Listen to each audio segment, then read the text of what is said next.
Great to have you back on the show.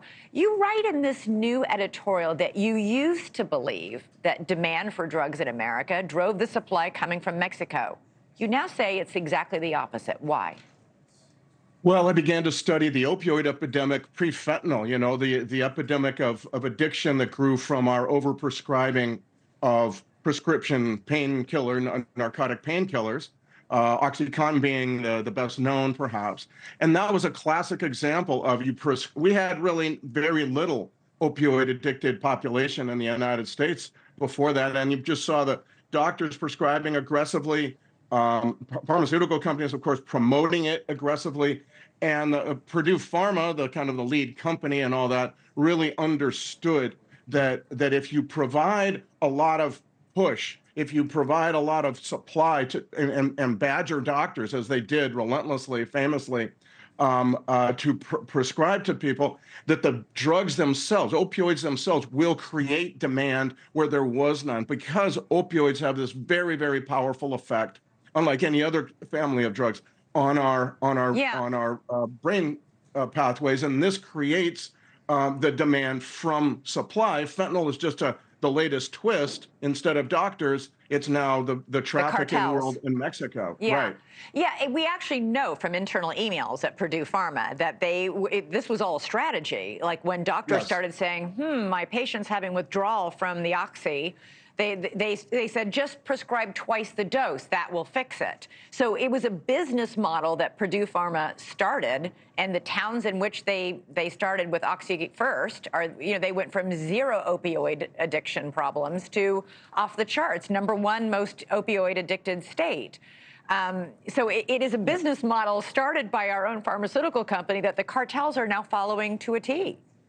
I think everybody who ever sells opioids in any fashion on the street, illegally or legally, whatever, understands this basic fact about opioids, that they do create their own demand. And again, West Virginia, as I say, was 50th in overdose before these pills inundated that state, and now it's #1. So supply creates demand was essentially the business model of Purdue Pharma and the Sackler family that owned it, and that the internal emails and memoranda that are now have been made public through subpoenas and a variety of other means, really show that. They paint a picture of a company that is constantly, relentlessly badgering its sales force to sell more and more and more. And stronger pills.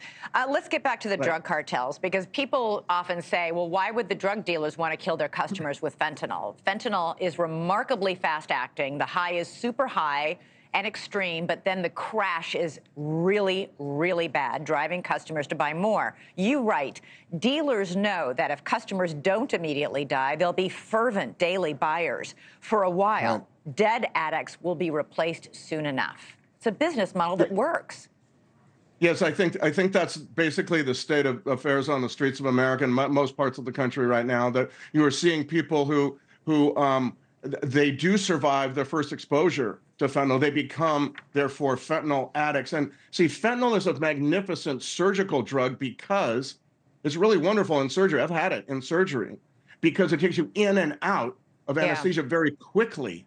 The difference is on the street, it becomes a torment for addicts or illicit users, because it means that you constantly have to be using, and every opportunity to use. The beast of withdrawals is constantly kind of nipping at behind you, and so you're seeing people go from, say, moderate cocaine users to aggressive daily fentanyl users, because the tolerance, given the enormous amount of fentanyl that we're seeing imported from Mexico, is just driving people's tolerances sky high, and they just cannot stop using it. It's a bonanza for dealers if you're in that business. Yeah, well, the 3 dead Kansas City football fans were all found with fentanyl in their system.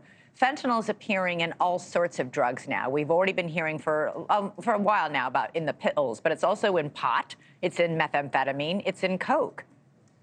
Right, and that's also a function of the supply, because it comes in such amounts. It's so cheap, and therefore you have these. What do we do? Well, dealers on the street have learned a couple of things. If you put fentanyl into whatever drug you're selling, it'll boost the kind of the potency of it to a certain degree. And secondly, as we were saying just a minute ago, it'll create a new kind of consumer who is avid for it. You cannot stop using it because the tolerance is so high, and the withdrawals that creates if you do stop using it are just beastly. So what do we do, Sam? Very quickly, what do we do? If it's supply that's driving the problem, how do we stop the fentanyl? I know. Look, this is a whole a topic for an entire other episode. All right, we'll have you back. We'll have you back. I think that one thing that really does need to happen, this is a binational problem. The governments must come together on this. Mexico must address the corruption and basically the serious indifference that the current president of Mexico has to this problem at all. We have to understand that the supply of assault weapons that we sell they're sold so easily in this country are smuggled south and are arming those same people and allowing them the kind of impunity to make the quantities of drugs that are now killing so many Americans. Sam Quinones, it's such an important issue. I hope you'll come back. We've got more to talk about. Thanks so much for watching. Go to joinnn.com to find NewsNation on your television provider. And don't forget to click the red subscribe button below to get more of NewsNation's fact-driven, unbiased coverage.